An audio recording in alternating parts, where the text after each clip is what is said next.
rentgenxonada u turolmayotgan bo'lsa, rentgenolog tushunmayotgan bo'lsa, sippochkani orqaga ilib qo'yishgan, xuddi shayton deydi-yu. Shunga qarab tekislab olish kerak.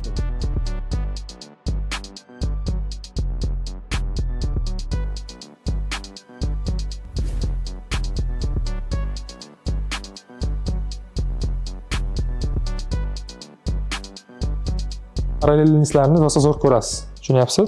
Tepadan 12 soatda ishlash kerak. 12 soatda ishlashga harakat qiling. Patsientni bosh tomonidan kelish kerak. Agar yon tomonlama baribir qiynalasiz.